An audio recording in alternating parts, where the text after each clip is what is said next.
जय बाबा साईं ताज। वाकई में दर्शाए हुए चमत्कार। पहला, कातिल की रिहाई। बारिश का मौसम था। नागपुर के फलों के व्यापारी जनाब अब्दुल हसन बाबा साहब की सेवा में वाकई आए हुए थे। उन्होंने वहां भंडारा करने की तैयारी की। तभी अचानक बादल उमड़ घुमड़ कर आने लगे और देखते ही देखते मूसलाधार वर्षा शुरू हो गई। चूल्हे की आग बुझ गई और लकड़ियां तक पानी में बहने लगी। अब्दुल हसन साहब सोच में पड़ गए कि अब क्या किया जाए। फिर उन्होंने इरादा किया कि बारिश के थमने पर दूसरी देग चढ़ा देंगे। इतने में हुजूर की खिदमत में एक कैदी, जिसके हाथों में हथकड़ियां और पैरों में बेड़ियां थी, 2 सिपाहियों के साथ हाजिर हुआ। हुजूर के कदमों में गिरकर उसने कहा, बाबा मुझे फांसी होने वाली है। अदालत से पूछने पर मैंने अपनी अंतिम इच्छा केवल आपके दर्शन करने की है, ऐसा बताया है। बाबा आप मुझे दुआ दीजिए कि मैं रिहा हो जाऊं। हुजूर ने फरमाया, जा रे, उल्टे हाथ से सलाम करके आते।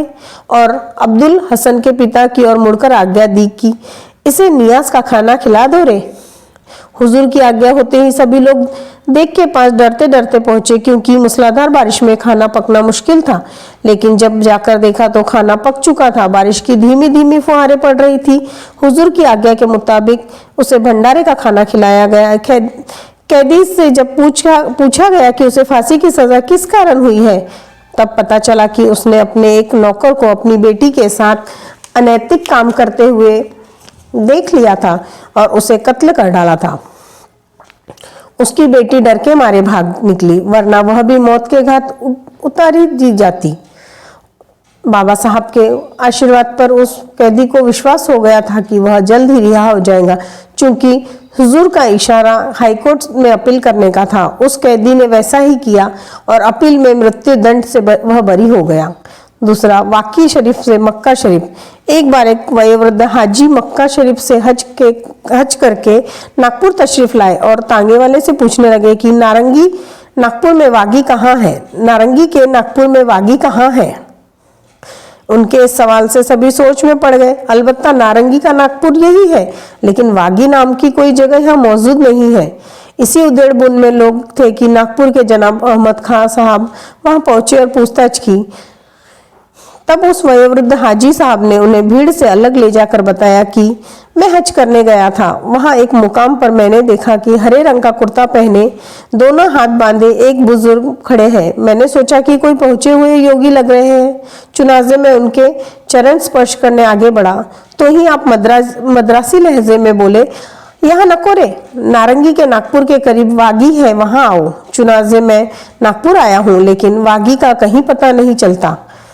उस वयोवृद्ध हाजी साहब की बात सुनकर अहमद खान साहब समझ गए कि उनका इशारा जिन बुजुर्ग से है वे नागपुर के पहुंचे हुए संत बाबा ताजुद्दीन ही है, और जिस वागी का जिक्र वे कर रहे हैं वागी नहीं बल्कि वाकी है।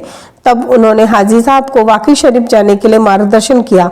हाजी साहब बेहद खुश हुए और नागपुर के इतवारी रेलवे स्टेशन पर पहुंचकर वाकी शरीफ जाने के लिए पाटन सावंगी टाउन का टिकट खरीदा। जिस वक्त आप पाटन सावंगी स्टेशन पर उतरे, उसी वक्त वाकी में बाबा हुजूर ने अपने खिदमतगारों से फरमाया, चलो रे, मक्का शरीफ से मेहमान आ रहे हैं, उनकी खातिर करें।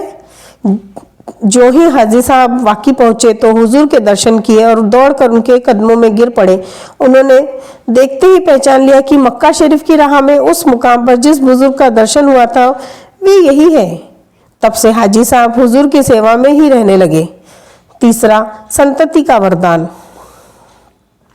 एक बार बाबा साहब वाकी से आगे कनान नदी के पास चट्टानों के पास रेत में लेटे थे। तभी अमरावती से शांताबाई और सुभद्राबाई देशमुख नाम की 2 महिलाएं सेवा में उपस्थित हुई। दोनों के विवाह को 12-14 साल हुए थे, परंतु उनकी कोई संतान नहीं थी। इस दुख के मारे वे परेशान थी। बाबा साहब के चरणों में प्रणाम करके मन ही मन उन्होंने बाबा से प्रार्थना की, उन्हें संतति का वरदान दे। बाबा साहब अंतर्यामी थे। पास ही में किसी भक्त द्वारा लाए हुए लड्डुओं में से बाबा ने 2 लड्डू उठाए और चख कर एक एक लड्डू दोनों महिलाओं को दे दिया। शांताबाई ने बड़ी ही श्रद्धा और आदर के साथ वह लड्डू खा लिया, लेकिन सुभद्राबाई के दिल में यह ख्याल आया कि ये झूठा लड्डू कैसे खाऊं? बाबा तो मुसलमान है और मैं हिंदू, मेरा धर्म तो भ्रष्ट नहीं होगा। यह सोच विचार में सुभद्रा ने वह लड्डू नहीं वही रेत में दबा दिया। दूसरे दिन दोनों बाबा को नमस्कार करके अमरावती वापस लौटी। 9 महीने के बाद शांताबाई की गोद भरी और उसको लड़का पैदा हुआ। सुभद्राबाई की गोद खाली ही रही, अतः वह अपने आप को कोसती रही। शांताबाई तो संत का प्रसाद पाकर धन्य हो उठी थी। उसे अपनी संतान को बाबा के चरणों में रखकर आशीर्वाद मांगने की तीव्र इच्छा हुई और उसने शिशु के बाल वाकी में ही उतारने का निश्चय किया। 2 माह के शिशु को गोद में लिए शांताबाई वाकी जाने के लिए अमरावती से निकली। सुभद्राबाई को इसका पता चला तो वह भी साथ हो ली। जब वाकी में दोनों पहुंची और शांताबाई ने अपना बच्चा बाबा हुजूर के चरणों में रखा, तब सुभद्राबाई के धीरज का बांध टूट गया और वो पश्चातापपूर्ण अंतकरण से वह एकाएक रो पड़ी और हुजूर के चरणों में गिरकर गिड़गिड़ा कर बोली, बाबा जी मेरा बच्चा। हुजूर ने तुरंत जवाब दिया, रेत में है, निकाल ले। हुजूर के मुंह से यह शब्द सुनते ही सभी चकित हो गए और सुभद्रा के से पूछने लगे। तब सुभद्रा ने 1 साल पहले की अपनी भूल सभी के सामने कबूल की। फिर हुजूर के चरणों में गिरकर माफी मांगते हुए गिड़गिड़ा कर बोली कि बाबा जब तक आप माफ नहीं कर देंगे मैं वापस नहीं जाऊंगी। बाबा साहब दया के सागर थे, अतः सुभद्रा को आशीर्वाद देकर अपने घर लौटने की आज्ञा दी। यह बताने की जरूरत नहीं है कि सुभद्रा की भी गोद भरी, लेकिन 1 साल बाद। चौथा, सपने में बहाल किया। एक बार बाबा साहब डेरे पर इमली के पेड़ के नीचे बैठे थे। सैकड़ों भक्तगण उन्हें घेरे हुए थे। तभी एक व्यक्ति फूलों की माला और कुछ मिठाइयां लिए हुजूर में हाजिर हुआ और देखते ही हुजूर ने फरमाया, मियाँ क्यों आए हो? हमको पहचानते हो? हम ही तो वहां हाजिर थे जिस वक्त बड़े साहब ने बहाल का हुक्म दिया था। हुजूर के मुंह से ये अल्फाज सुनते ही वो व्यक्ति भावावेश में आकर हुजूर के कदमों में गिर पड़ा और सुबक सुबक कर रोने लगा। उसका भावावेश कम होने पर उसे भक्तों ने हुजूर के पास से उठाया और अलग ले जाकर पूछा कि ये क्या माजरा है, आप क्यों रो रहे हो? यह पूछने पर वह व्यक्ति बोला, मुझे नौकरी से मुअत्तल कर दिया था। चुनाजे में अजमेर शरीफ चला गया और ख्वाजा गरीब नवाज के दरबार में अर्जियां करता रहा। यो कई दिन बीत गए। फिर एक दिन मुझे ख्वाब दिखा कि ख्वाजा साहब के साथ कई बुजुर्ग हैं और वे चले आ रहे हैं। उनमें बाबा ताजुद्दीन औलिया भी थे। मेरी ओर देखकर बाबा साहब ने कहा कि चला जा, तू अपनी मुलाजमत पर बहाल किया गया। चुनाजे में अपने वतन वापस लौटा। घर जाकर देखा तो मुझे नौकरी पर वापस लिए जाने का ऑर्डर घर में आ चुका था। मैं समझ गया कि यह हुजूर बाबा साहब का ही करिश्मा था कि मुझे मुलाजमत पर वापस बुलाया गया है। तब से मुझे हुजूर के दीदार की लौ लगी थी, सो मैं आज यहाँ सरकार में हाजिर हुआ हूँ। 5वां, दिल्ली में बाबा साहब के दर्शन। वाकई में बाबा हुजूर की सेवा में दिल्ली से जनाब जहूर अली शाह नाम के एक बुजुर्ग आए थे जो पंजाब के माने हुए योगी थे। उन्होंने वाकई में आने पर अपनी आप बीती इस प्रकार सुनाई। मैं एक दिन पुरानी दिल्ली में एक बुजुर्ग के रोजे के दर्शन करने जा रहा था। जाते जाते रास्ते में एक पेड़ के नीचे हुक्का पीने बैठ गया। तभी सामने से एक साहब आए और मेरे पास ही खड़े रहकर रह गए। मैंने सोचा कोई होगा, फिर ऐसा महसूस हुआ कि हो ना हो ये कोई बुजुर्ग है और उनके करीब उठकर गया। तब आपने फरमाया, बाबा कहाँ जाता है? हम राह चल। मैंने पूछा, हजरत आप कहाँ रहते हैं? आपने कहा, नागपुर के पास वाकी है, वहां रहता हूँ, तू हमराह चल। उनकी आवाज में ऐसी अद्भुत शक्ति की कशिश थी। मैंने तुरंत ही कहा कि अच्छा हजरत चलिए। मैं उनके साथ चल पड़ा। थोड़ी देर उनके साथ चलने के बाद आपने कहा कि तू चल, मैं अभी आता हूँ। यूं कहकर आप एक मकान की आड़ में चले गए। मैंने सोचा कि आप फारिग होकर अभी आएंगे। चुनाजे वहीं खड़ा आपका इंतजार करता रहा। काफी देर तक आप नहीं लौटे तो मैंने आड़ में जाकर उनकी टोहली, लेकिन उस मकान की आड़ में कोई न था। चुनाजे मैंने फैसला किया वाकई चला जाए। मैं दिल्ली से पैदल ही निकल पड़ा और 3 साल के बाद यहाँ पहुंचा हूँ। यहाँ आकर मैं हैरत में पड़ गया कि दिल्ली के रास्ते में पेड़ के नीचे जो बुजुर्ग मुझसे मिले थे वे बाबा साहब ही थी और उसी लिबास में जो यहाँ आने पर मैंने देखा। जनाब जहूर अली शाह साहब सन 1913 से वाकी शरीफ में ही थे और वहीं रहते थे। छठवां, खत वापस हुए। वाकई में हैदराबाद से मोहम्मद हुसैन, जो तहसीलदार के नाम से पहचाने जाते थे, बाबा हुजूर की सेवा में आए और बाबा साहब की सेवा में ही आमरन रहे। उनका देहांत वाकई में ही हुआ। उन्होंने एक रोज हुजूर से कहा कि हुजूर, मैंने अपने वतन हैदराबाद को कई खत लिखे, पर जवाब नहीं आने से फिक्र हो रही है। तब बाबा साहब ने अपनी पीठ की तरफ बायां हाथ डालकर उसके तमाम खत उसके सामने डाल दिए और फरमाया, हो बाबू, तुम्हारे खत तो यहीं पड़े हैं। चांद के दो टुकड़े। यह घटना 1911-12 की है। अश्विन की पूनम, जिसे शरद पूर्णिमा कहते हैं, की रात में बाबा साहब वाकी से करीब 4 किलोमीटर की दूरी पर कनान नदी के पात्र में चट्टानों पर बैठे थे। उस वक्त शरद पूर्णिमा होने के कारण सैकड़ों हिंदू भक्त बाबा साहब की सेवा में रात गुजारने के लिए वहां एकत्रित हुए थे। इनके अलावा जनाब कुतुबुद्दीन साहब, जो ताज कुतुबी के लेखक हैं, मामू अब्दुल रहमान साहब, अली भाई आदि मुसलमान भक्त भी थे। कड़ाके की सर्दी पड़ रही थी। जब रात के 12 के बाद का समय हुआ, हुजूर ने अपनी पहरन निकालकर फेंक दी और भावावेश में आकर चंद्रमा की तरफ देखा। दाहिने हाथ की उंगली उठाकर फरमाया, एक इशारे में किया चांद का दिल 2 टुकड़े, आशिक इस आन को बर्छी की अनी कहते हैं।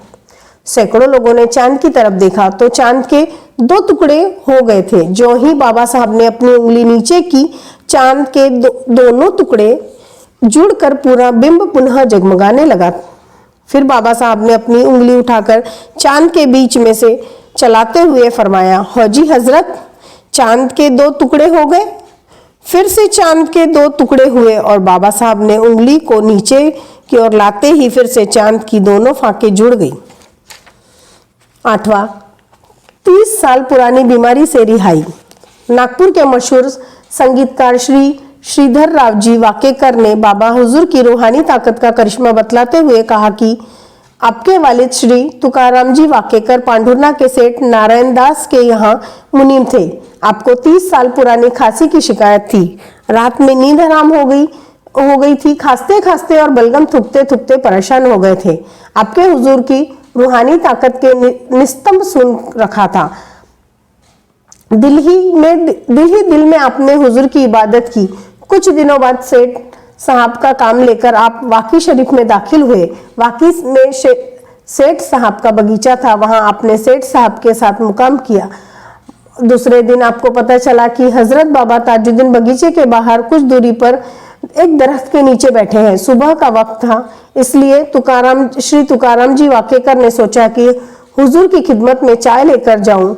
सेठ साहब का चांदी का प्याला चाय से भरकर आप बाहर निकलने ही वाले थे कि सेठ साहब बोले, मुनीम जी, चांदी का प्याला मत ले जाओ, कांच के प्याले में चाय ले जाओ। सेठ साहब को यह डर था कि कहीं प्याला नापाक ना हो जाए, लेकिन श्री तुकाराम जी सेठ साहब की नजर बचाकर ही उसी चांदी के प्याले में चाय लेकर निकल पड़े। हुजूर कुछ 100 कदम के फासले पर बैठे थे। वहां से चिल्लाकर एकदम बोल उठे, जा तेरा चांदी का प्याला नापाक हो जाएगा। यह सुनते ही मुनीम जी रो पड़े और दौड़कर हुजूर के कदमों में गिड़गिड़ा कर बोले, बाबा, मैं किस मोहब्बत से चाय लाया हूँ, इसका तो ख्याल कीजिए। तब हुजूर का जलाल उतरा और बड़े ही प्यार में चाय पीते पीते कहने लगे, क्यों रे, अगर तू 30 साल पहले चाय ले आता तो इतने दिन क्यों परेशान होना पड़ता। यह सुनकर श्री वाकेकर साहब हैरत में पड़े। फिर हुजूर ने एक चुटकी मिट्टी उठाकर उन्हें दी और बोले, ले खा ले। श्री वाकेकर साहब ने बाबा का प्रसाद बड़ी ही श्रद्धा से खा लिया और 30 साल तक जिन्हें नींद नसीब न हुई थी, उन्हें रात में गहरी नींद लग गई। खांसी का और बलगम का नामो निशान तक मिट गया।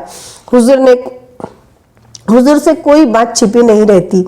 उनके सामने दुनिया की सारी बातें आईने की तरह साफ हो जाती और वे गरीब बीमारों को इमदाद के लिए अपनी रूहानी ताकत का इस्तेमाल करते। 9वां, गिरिजा वेश्या जिंदा होटी।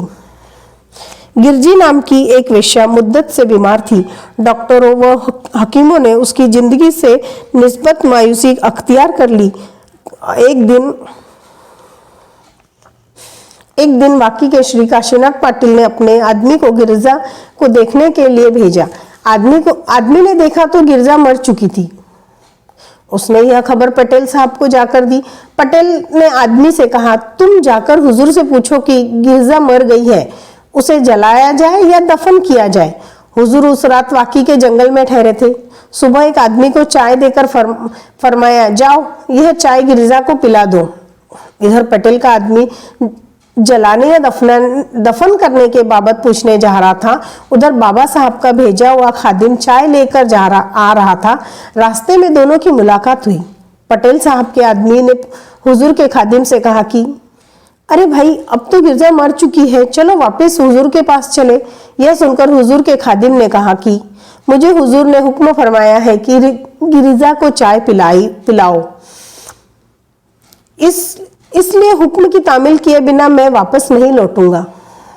गिरिजा के घर पहुंचते ही खादिम ने देखा कि गिरिजा मुर्दा हो पड़ी है और उसके इर्द गिर्द 3-4 औरतें बैठी हुई है। खादिम ने गिरिजा से कहा, गिरिजा, हुजूर ने तुम्हारे लिए चाय भेजी है, पी लो। 1 बार 2 बार और तब तीसरी बार खादिम ने बाबा साहब का हुक्म कहकर सुनाया तो गिरजा ने मुंह खोला। धीरे धीरे गिरजा ने चाय पी ली। चाय पी चुकने पर गिरजा के मुर्दा बदन में फिर से चेतना दिखलाई। वह उठकर बाहर आंगन में आई और पूछने लगी, बाबा साहब कहाँ हैं? सहसा उसे सामने से हुजूर आते हुए दिखाई दिए। जानिब आकर फरमाया, किताब पढ़ो। इसका मतलब था गाना गाओ। गिरजा ने गाना सुनाया। मुद्दत से बीमार और जिसे मरे हुए कई घंटे हुए थे, ऐसी औरत को बाबा साहब की करामत से जिंदा देखकर लोग ताज्जुब करने लगे। खुशी आरजी है अलम जावेदाना, हकीकत हकीकत फसाना, जिसे जिंदगी कह रहा है जमाना, हकीकत में मरने का है एक बहाना। 10वां, जंगल में सोड़ा। श्री वी.एस. सोम सुंदरम मुदलियार, जो पेंशन शुदा है, वह अपने अनुभव बतलाते हुए कहते हैं कि जब हुजूर वाकी में रहते थे तब मेरे एक दोस्त पीर रंगनाथम मुदलियार अपने परिवार के साथ हुजूर के दर्शन के लिए वाकी पधारे। हुजूर ने उनको देखते ही अपने खादिमों से कहा, सोडा लाओ। यह सुनकर सब परेशान हुए, क्योंकि उस जंगल में सोडा कहाँ से लाया जाए। हुजूर ने फिर से डांटकर कहा, सुनता नहीं? तब मेरे दोस्त ने दिल में सोचा कि मैंने सामान में सोडे की बोतल है और ये इशारा मेरी तरफ है। वे फौरन उठे और सोडे की बोतल लाकर हुजूर के सामने पेश की। वहां उपस्थित सभी ने यह घटना देखी और बाबा साहेब के अंतर्यामी होने का प्रमाण मिला। 11वां, अफगानिस्तान की पहाड़ियों में दर्शन। सैयद जान शाह साहब अफगानिस्तान के एक ऊंची खानदान के बुजुर्ग थे, जो वहां के पहाड़ियों में मानसिक शांति व ईश्वरोपासना के लिए एकांत में जप तपादी में लगे हुए थे। एक दिन आप उन पहाड़ियों में घूम रहे थे कि आपको एक पहुंचे हुए महात्मा आकर मिले। उनकी तेजस्वी मूर्ति देखकर आप उनकी ओर आकृष्ट हुए। उन्होंने शाह साहब से कहा, इन पहाड़ियों में क्या भटक रहा है? चल वाकी ताजुद्दीन के पास, वहां सब कुछ मिलेगा। चुनाजे शाह साहब उनके साथ बाबा ताजुद्दीन के संबंध में पूछताछ करते हुए चलने लगे। थोड़ी दूर चले होंगे कि वे महात्मा अदृश्य हो गए। साहब ने चारों तरफ देखा, लेकिन वहां हवा का झोंका था जो अब वहां मौजूद नहीं था। दर बदर पूछते शाह साहब वाकी शरीफ की तरफ निकल पड़े। नागपुर आए और जब वाकी में जा पहुंचे तो हुजूर को देखते ही पहचान लिया कि ये तो वही महात्मा है जिन्होंने अफगानिस्तान की पहाड़ियों में दर्शन दिया था। हुजूर की कृपा का प्रसाद पाकर उनकी आंखों में आनंदाश्रु बहने लगे। आप बाबा साहब की सेवा में वाकी में कुछ दिन रहे और बाद में शकरदरा भी हुजूर के साथ ही आए और काफी अरसे तक यहाँ रहे। आप उर्दू या हिंदुस्तानी बहुत कम जानते थे, अतः जब कभी हुजूर किसी को गाली देते तो आप फरमाते, बाबा तुम गाली काहे को देती? यह सुनकर बाबा साहब बड़े ही प्रेम से कहते, नहीं रे, मैं गाली नहीं देता, दुआ देता हूँ। 12वां, शेरू कुत्ता। वाकी शरीफ में शेरू का नाम का एक कुत्ता हमेशा बाबा साहब के पास रहा करता था। अवधूत की यह एक निशानी है, जिसकी तात्विक चर्चा हम अगले भाग में विस्तार से करेंगे। तो हम कहना चाहते हैं कि बाबा के नित्य ही पास रहने वाला शेरू रेलगाड़ी के समय पाटन सावंगी स्टेशन पर अकस्मात आ जाता और हुजूर के दर्शनार्थियों को राह बतलाता हुआ हुजूर तक ले जा छोड़ता।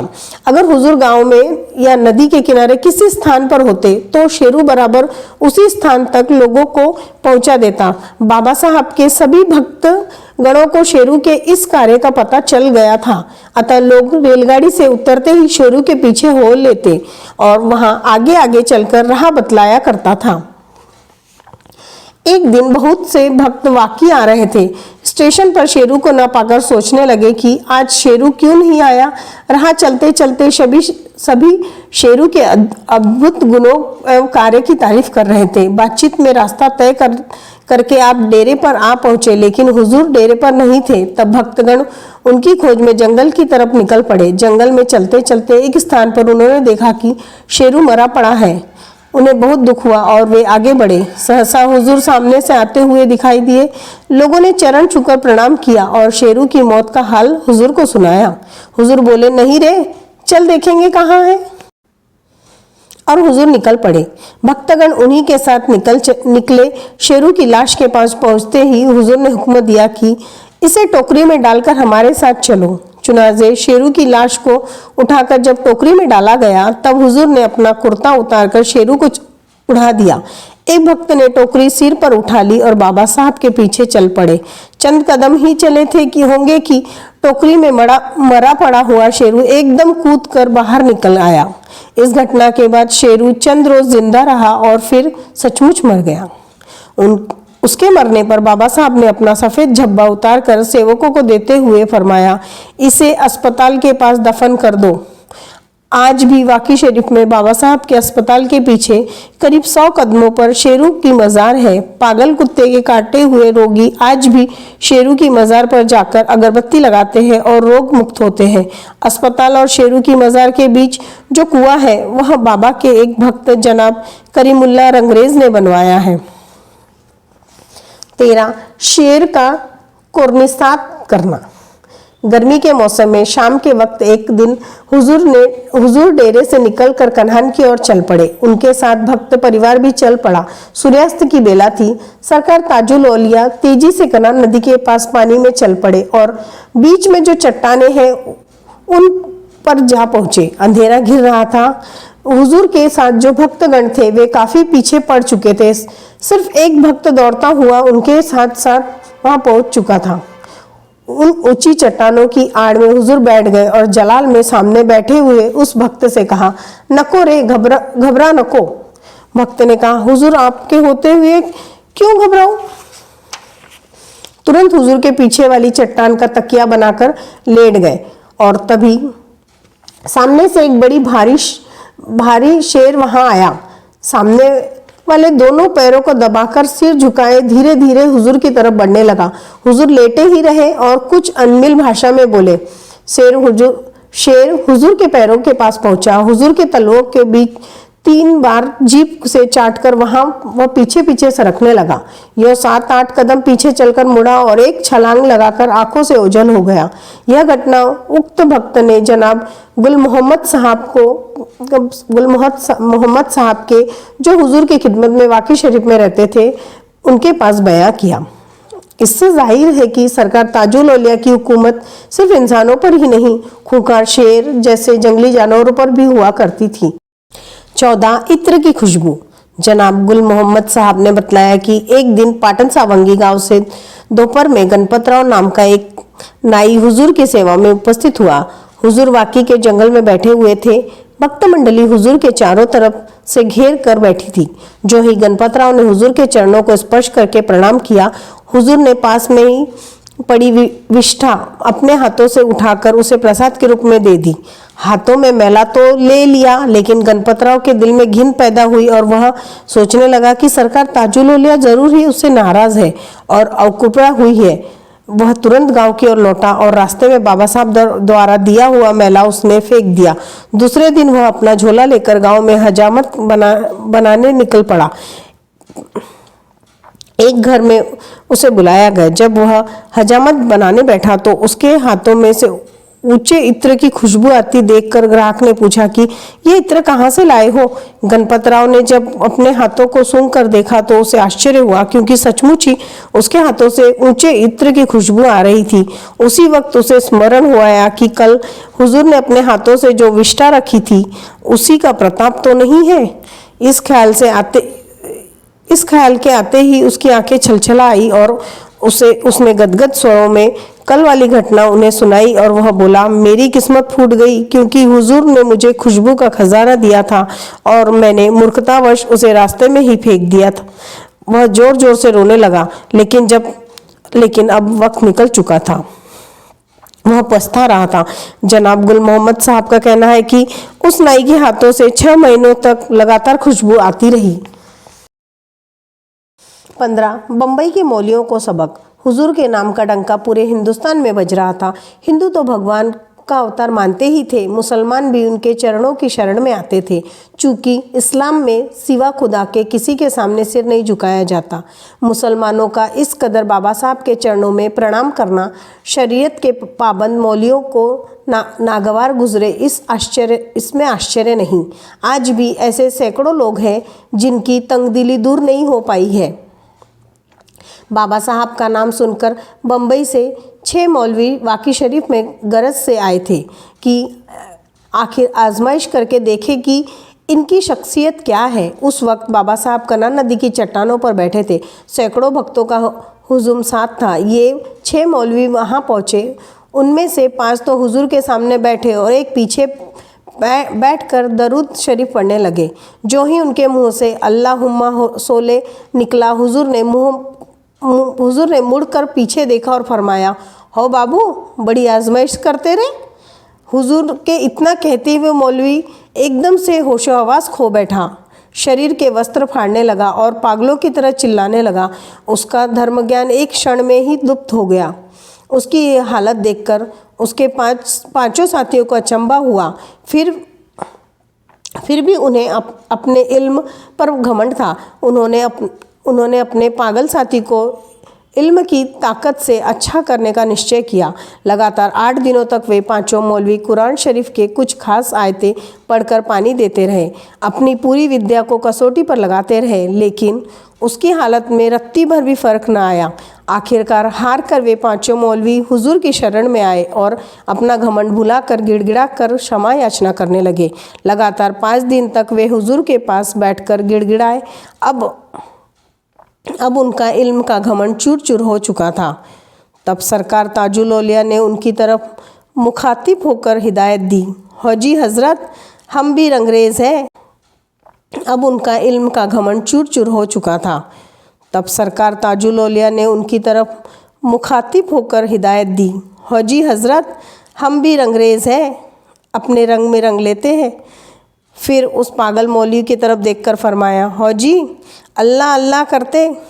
हुजूर ने ऐसा कहते ही उस मौलवी को होशवास ठिकाने पर आ गए। फिर बड़े विनम्र भाव से 6 मौलवियों ने बाबा साहब को प्रणाम किया और बंबई की ओर लौट गए। कबीरदास ने सच ही कहा है, पोथी पढ़ी पढ़ी जगमुआ, पंडित भया न कोई, 2.5 अक्षर प्रेम का, पढ़े सो पंडित होए। 16 काशी विश्वेश्वर के रूप में दर्शन। एक बार बाबा हुजूर वाकी के जंगल में बैठे थे। एक हिंदू भक्त हुजूर के पास आया और प्रणाम करके हुजूर से पूछने लगा, बाबा, महाशिवरात्रि का पर्व आ रहा है, मैं काशी होकर आता हूँ। हुजूर ने फरमाया, काहे की काशी रे, अल्लाह अल्लाह करते। थोड़ी देर बाद फिर उसने वही सवाल किया तो हुजूर ने फरमाया, इतनी लंबी नको रे। अर्थात हुजूर ने उसे इजाज़त दी ही नहीं। घर लौटने पर भक्त ने जब अपने घर वालों से इसका जिक्र किया तो घर वालों ने उसकी मजाक उड़ाई और कहा, बाबा मुसलमान हैं इसलिए उन्होंने इजाज़त नहीं दी। भक्त को काशी जाकर भगवान विश्वेश्वर के दर्शन करने की तीव्र इच्छा थी। फिर घर वालों के कहने पर उसे विश्वास नहीं हुआ था, परंतु उसने उनकी बात भी नहीं टाली और काशी की टिकट निकालकर नागपुर से निकल पड़ा।